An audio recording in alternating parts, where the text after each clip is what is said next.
আসসালামু আলাইকুম রহমতুল্লাহি ওবরকাতুহু। সম্মানিত দর্শক, সেনাপ্রধান জেনারেল ওয়াকারুজ্জামানকে নিয়ে নজিরবিহীন অ্যালার্জি তৈরি হয়েছে সরকারের ভিতরে বাইরে, দেশের ভিতরে এবং দেশের বাইরে। এবং একজন মানুষ যে কিনা এই কয়দিন আগেও সকলের নিকট কাঙ্ক্ষিত ব্যক্তি ছিলেন এবং যাকে মনে করা হতো আল্লাহর পক্ষ থেকে একটি নিয়ামত, যিনি তার জীবনের ঝুঁকি নিয়ে একটি রেজিমের বিরুদ্ধে রুখে দাঁড়িয়েছিলেন এবং তার সেদিনে সেই রুখে দাঁড়ানোর মধ্যে যে আন্তরিকতা ছিল, যে প্রেম ছিল, যে নিষ্ঠা ছিল, যে সততা ছিল, যে দৃঢ়তা ছিল, এটি এই বাংলাদেশে দ্বিতীয় কোনো ঘটনা ঘটেনি। বাংলাদেশে বিভিন্ন সময় এটিতে অনেকগুলো সেনা বিপ্লব হয়েছে, অনেকে নেতৃত্ব দিয়েছেন, অনেক মেধাবী জেনারেল এখানে সফল হয়েছেন, অনেকে ফাঁসিতে ঝুলেছেন। প্রেসিডেন্ট এরশাদ এবং প্রেসিডেন্ট জিয়াউর রহমান দুজন রাষ্ট্র ক্ষমতা লাভ করেছেন। মঈনুদ্দিন এবং ফখরুদ্দিন সরকারের সময়টাতে জেনারেল মঈনু আহমেদ রাষ্ট্র ক্ষমতার নিয়ন্ত্রক ছিলেন, কিন্তু তাদের সেই যে প্রেক্ষাপট, পরিবেশ এবং পরিস্থিতি, সেইগুলোর থেকে জনাব ওয়াকারুজ্জামানের যে পরিবেশ এবং পরিস্থিতি সম্পূর্ণ একটি আলাদা। জুলাই আগস্ট বিপ্লব আমাদের শত বছরের ইতিহাসের এক অনন্য ঘটনা এবং এই সময়টিতে সিভিল অ্যাডমিনিস্ট্রেশন, মিলিটারি অ্যাডমিনিস্ট্রেশন, অন্যান্য জুডিশিয়ারি থেকে শুরু করে সকল বিধি ব্যবস্থাতে আওয়ামী লীগ যে একছত্র আধিপত্য বিস্তার করেছিল, সেক্ষেত্রে শেখ হাসিনার সামনে গিয়ে কেউ কথা বলবেন, আওয়ামী লীগের বিরুদ্ধে কেউ কথা বলবেন, এই ধরনের চিন্তা চেতনা রাষ্ট্রীয় আমলা তো দূরের কথা, মানুষ তো দূরের কথা, শয়তানেরও এই সাহস হতো না। ইবলিস গণভবনের সামনে, আওয়ামী লীগ অফিসের সামনে ভুলেও যেত কিনা আমার যথেষ্ট সন্দেহ রয়েছে। তো মানুষ যখন তার ক্ষমতা, দাপট, দম্ভের সর্বোচ্চ পর্যায়ে পৌঁছে যায়, তখন তার সামনে কোনো মানুষ কথা বলতে পারে না। বাস্তব ইতিহাস থেকে দুটো ঘটনা বলি। গিয়াসউদ্দিন বলবল নামক একজন দিল্লির বাদশাহ ছিলেন। তিনি দিল্লির প্রধানমন্ত্রী ছিলেন সম্রাট নাসিরউদ্দিন এর আমলে। তার পরবর্তীতে তিনি আরো প্রায় 20 বছর নিজে সুলতান ছিলেন। এত নিষ্ঠুর এবং এত চরম ভাবাপন্ন ছিলেন যে তিনি যদি রাগান্বিত হয়ে কোনো মন্ত্রীর দিকে তাকাতেন, উজির নাজিরের দিকে তাকাতেন, প্রকাশ্য রাজদরবারে অনেক মন্ত্রী প্রস্রাব করে দিয়েছে, কাপড় নষ্ট করে ফেলেছে, এরকম ইতিহাস রয়েছে।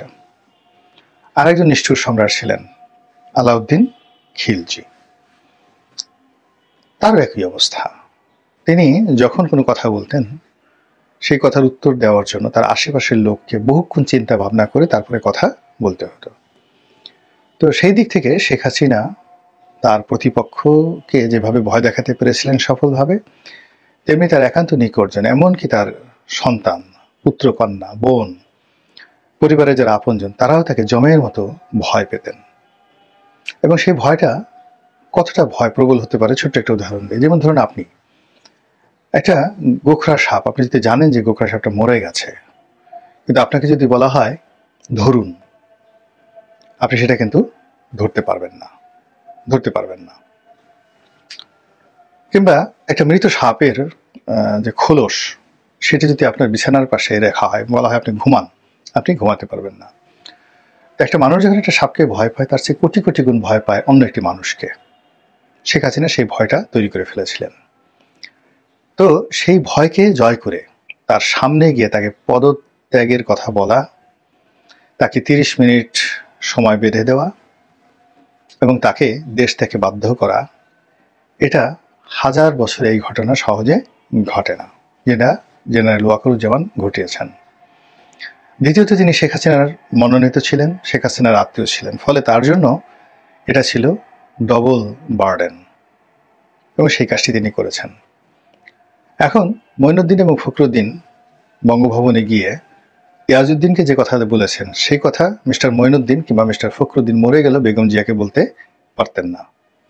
বেগম জিয়া তার ক্ষমতা হস্তান্তর করে যখন তিনি প্রেসিডেন্ট ইয়াজউদ্দিনের হাতে সেই ক্ষমতাটা দিয়ে দিয়েছেন, তখন সেখানে গিয়ে খুব সহজে একজন সেনাপ্রধান দাপট দেখাতে পারে। এখন ধরেন চুপ্পু সাহেবের সাথে কথা বলা, বেগম জিয়ার সাথে কথা বলা আর হাসিনার সঙ্গে, শেখ হাসিনার সঙ্গে কথা বলা এক জিনিস নয়।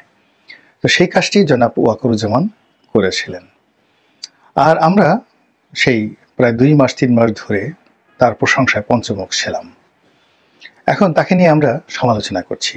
তিনি ভারতের দালাল, কেন তিনি ভারতের সেনাপ্রধানের সঙ্গে কথা বলেন, তারপর তিনি এখনো শেখ হাসিনার সঙ্গে যোগাযোগ রক্ষা করছেন, তাকে আবার ক্ষমতায় বসানোর চেষ্টা করছেন, আওয়ামী লীগকে তিনি একটা স্পেস দেওয়ার চেষ্টা করছেন, তিনি ক্ষমতা দখলের চেষ্টা করছেন, তিনি জরুরি অবস্থা জারি করার চেষ্টা করছেন, তিনি লোক ভালো নন, তিনি আমেরিকার দালালি করার চেষ্টা করছেন, সরকারকে কাজ করতে দিচ্ছেন না, এবং সেনাবাহিনীকে মাঠে রেখে তিনি ম্যাজিস্ট্রেসি ক্ষমতা নিয়ে নিয়েছেন, কিন্তু নিজের স্বার্থ চরিতার্থ করার জন্য একটা পুরো পরিস্থিতি ইউনূস সরকারের বিরুদ্ধে নিয়ে নেওয়ার জন্য এবং আওয়ামী লীগের জন্য একটি এবং ভারতের জন্য একটি সুবিধাজনক পরিবেশ পরিস্থিতি তৈরি করার জন্য তিনি চেষ্টা চালাচ্ছেন। এই ধরনের হাজারো অভিযোগ তুলে প্রতিদিন সামাজিক মাধ্যমগুলোতে ঝড় তোলা হচ্ছে। এবং জেনারেল ওয়াকারুজ্জামানের ব্যক্তিগত চিন্তা চেতনা, ঘুম, খাওয়া দাওয়া হারাম করে দেওয়ার জন্য আমরা যে কাজগুলো করছি, এই কাজগুলোর ফলে আমাদের উপর আল্লাহর গজব বলতে গেলে অনিবার্য হয়ে পড়বে। এই কারণ হলো আল্লাহ রাব্বুল আলামিন বলেন, ওয়াম্মা বিনিয়ামতি রাব্বিকা ফাহাদ্দিস। আল্লাহ রাসূলকে উদ্দেশ্য করে তিনি বলেন, হে নবী, আলাম ইয়াজিদকা ইয়াতীমান ফাওয়া, আমি কি আপনাকে এতিম হিসেবে পাইনি? তো এই যে কথাটা বললেন যে হে নবী, আলাম ইয়াজিদকা ইয়াতীমান ফাওয়া, আমি কি আপনাকে এতিম হিসেবে পাইনি? এখন এটাকে আপনি বর্তমান জামানাতে নিয়ে আসেন যে শেখ হাসিনার জামানাতে আমরা এতিমের চাইতেও খারাপ অবস্থাতে ছিলাম। তা আল্লাহ যদি জিজ্ঞাসা করেন যে হে বাঙালি, তোমরা শেখ হাসিনার দ্বারা যখন নির্যাতিত ছিলে, নিষ্পেষিত ছিলে, পীড়িত ছিলে, তখন আমি তোমাদেরকে উদ্ধার করার জন্য আমি কি ওয়াকারকে পাঠাইনি? সুতরাং ওয়াম্মা বিনিয়ামতি রাব্বিকা ফাহাদ্দিস, তোমার প্রতি বা তোমাদের প্রতি যে নিয়ামত দেওয়া হয়েছে তার প্রতি শুকর গুজার করো। এখন সেই শুকর গুজার করতে গিয়ে আমরা তাকে না করে অন্য লোককে করেছি। আচ্ছা, বোঝার চেষ্টা করুন তো যে আগস্ট মাসের 5 তারিখে, 6 তারিখে, 7 তারিখে ওয়াকারুজ্জামান যদি চাইতেন যে তিনি ক্ষমতা গ্রহণ করবেন, সেনাবাহিনীর প্রত্যেকটা সদস্যকে ফুলের মালা দিয়ে কে বরণ না করে নিতেন, এবং তিনি যদি চাইতেন যে ডক্টর মোহাম্মদ ইউনূস ক্ষমতায় বসবেন না, কারো সাধ্য ছিল না। তিনি যদি চাইতেন ডক্টর আসিফ নজরুল থেকে শুরু করে অর্থাৎ ক্যান্টনমেন্টে তিনি যাদেরকে ডেকেছেন সবাই তো গিয়েছে, কেউ তো তার ডাক অমান্য করেনি, অনেকে যাওয়ার চেষ্টা করে ঢুকতে পারেননি, এর মধ্যে কাজ হয়ে গেছে। তো ফলে যিনি একটি সরকার গঠন করে দিলেন, তারপরে পুরো পরিস্থিতি পিছন থেকে তিনি নড়াচড়া করলেন। এখন এই গত 7 মাসে ডক্টর মোহাম্মদ ইউনূসের যে লোন মওকুফ, ঋণ মওকুফ কত টাকার হয়েছে, জরিমানা মওকুফ কত হাজার কোটি টাকার হয়েছে, মামলা মোকদ্দমা কিভাবে উঠেছে। এখন জেনারেল ওয়াকারের দিকে যান, একটু খোঁজ নিয়ে দেখেন তো যে এই লোকটি গত 7 মাসে কয় জায়গাতে টেলিফোন করে হুমকি দিয়েছে, ধামকি দিয়েছে, এটা হতে হবে। আমি ওয়াকারুজ্জামান বলেছি। কে বলতে পারবেন যে দেশি কই মাছ, বোয়াল মাছ, পাবদা মাছ, পুঁটি মাছ এগুলো আমরা ওয়াকারুজ্জামানের বাসায় দিয়ে এসেছি, তার স্ত্রীর কে দিয়েছি, দামি শাড়ি দিয়েছি, গহনা দিয়েছি। কে বলতে পারবেন যে দেশে বিদেশে গত 7 মাসে জনাব ওয়াকারুজ্জামানের আত্মীয় স্বজন, তারপরে পরিবার পরিজন, তারা সরকারি ন্যূনতম একটা সুযোগ নিয়েছে। আবার অন্যদিকে আপনি যদি চিন্তা করেন যে ডক্টর মোহাম্মদ ইউনূসের মেয়ে, তারপরে তার ভাতিজা, তার বন্ধু, তার বান্ধবী, তার সহকর্মী, তার আত্মীয় স্বজন কে সুযোগ না নিয়েছে। আপনি উপদেষ্টাদের কথা চিন্তা করেন, উপদেষ্টারা তারা তাদের যত পছন্দের, যার যত ক্ষমতা আছে, সবাই তার নিজ নিজ পছন্দের মানুষদেরকে বিভিন্ন পদে নিয়োগ দিয়েছেন। একজন উপদেষ্টার কারণে, পছন্দের কারণে, কেননা তিনি সেই উপদেষ্টা আরেকজন উপদেষ্টার স্ত্রীর খুব ভক্ত, ভীষণ রকম ভক্ত, স্ত্রীর জন্য তিনি তার জীবন দিতে পারেন। তো সেই স্ত্রীর প্রতি তার ভক্ত বা দুর্বলতার কারণে তার স্বামীকে তিনি উপদেষ্টা বানিয়ে দিলেন, একজন উপদেষ্টা। আবার একসাথে তারা মাঝে মধ্যে মদ্যপান করেন, আর এক উপদেষ্টা তো মদ্যপান করেন, তো এরকম একজন গ্লাস পার্টনার, তাকে দেখা গেল সিনিয়র সচিবের মর্যাদায় সেই নিয়োগ দিয়ে দেওয়া হলো।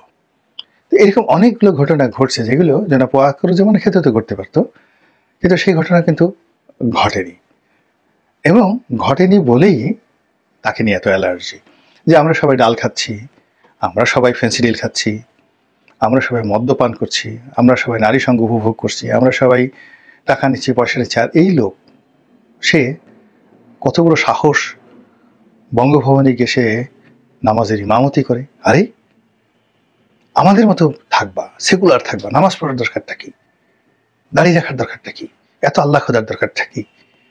এরকম যারা চিন্তা ভাবনা করছেন তারা তো তাকে নিয়ে সঙ্গত কারণে অ্যালার্জির মধ্যে পড়তেই পারেন, এবং সেই অ্যালার্জি তারা প্রদর্শন করছেন।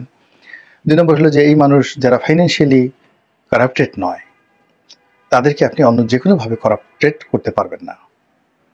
2 নম্বর হলো যে যারা ক্ষমতার লোভ নেই, কিছু হতে চায় না, আপনি তাদেরকে ভয় দেখাতে পারবেন না, তাদেরকে পিছু হটাতে পারবেন না। এখন এই ওয়াকারুজ্জামানের এই দুটো বিষয়, অর্থাৎ ক্ষমতার প্রতি তার যে লোভ বা লালসা, এটি গত 7 মাসে আমরা দেখিনি। তিনি নিজেও বসেননি, তার আত্মীয় স্বজন কাউকে বসাননি, এমনকি তার বাসার পিয়ন, ড্রাইভার, দারওয়ান যদি শেখ হাসিনার একজন পিয়ন 400 কোটি টাকার মালিক হতে পারে, ওয়াকারুজ্জামানেরও তো পিয়ন আছেন, ব্যাটম্যান আছেন, বাবুর্চি আছেন, বাড়ির দারোয়ান আছেন। তো কেউ এই গত 7-8 মাসে একটা পেঁয়াজ, একটা আলু, একটা কদমা কারো কাছে ঘুষ নিয়েছেন? আচ্ছা বলেন তো, এরকম একটা প্রমাণ লিখে দেন। যদি তাই না হয়, তাহলে যারা এই গত 7 মাসে রাস্তার আগে ছিলেন ফকির, এখন আমির হয়ে গেছেন, আগে ছিলেন টোকাই, এখন রীতিমতো নবাব সিরাজউদ্দৌলার নাতি হয়ে গেছেন, তো সেই মানুষগুলো ওয়াকারুজ্জামানকে পছন্দ করবেন না। এখন তাকে ওই যে শেয়ালের লেস কাটার মতো তাকেও লেস কেটে দিতে হবে। কিন্তু আমরা যত সহজে সবকিছু হিসাব করি, প্রকৃতি আসলে এভাবে হিসাব করে না। প্রকৃতির হিসাব বড় নিষ্ঠুর, বড় নির্মম। প্রকৃতি সবসময় ভালো মানুষের পক্ষে থাকে, এবং মন্দ মানুষের জন্য একটা নির্দিষ্ট সময় দেয় বটে, কিন্তু শেষ বিজয়টা ভালো মানুষের হয়ে থাকে। যদি ওয়াকারুজ্জামানের ভিতরে সততা থাকে, ন্যায়পরায়ণতা থাকে, ন্যায়নীতি থাকে, তিনি না চাইলেও অনেক কিছু হবে, আর তিনি চাইলেও অনেক কিছু করতে পারবেন না। আবার তার প্রতিপক্ষ যারা আছে, তারা না চাইলেও অনেক কিছু হবে, আর তারা চাইলেও তারা অনেক কিছু করতে পারবেন না। এভাবেই এই মহাবিশ্ব নিয়ে মহান আল্লাহ রাব্বুল আলামিন খেলাধুলা করছেন। সেই যে বিখ্যাত গানের মতো, খেলিছে বিশ্ব নিয়ে বিরাট এ শিশু আনমনে, কবি নজরুলের সেই গান। অবস্থার দৃষ্টি মনে হচ্ছে বাংলাদেশে এখন অনেক খেলা বাকি আছে, অনেক কৌশল বাকি আছে, এবং অনেক ঘটনা ঘটার অপেক্ষায় আছে। আল্লাহ আমাদের সবাইকে হেদায়েত দান করুন এবং হেফাজত করুন। আসসালামু আলাইকুম ওয়া রাহমাতুল্লাহি ওয়া বারাকাতুহু।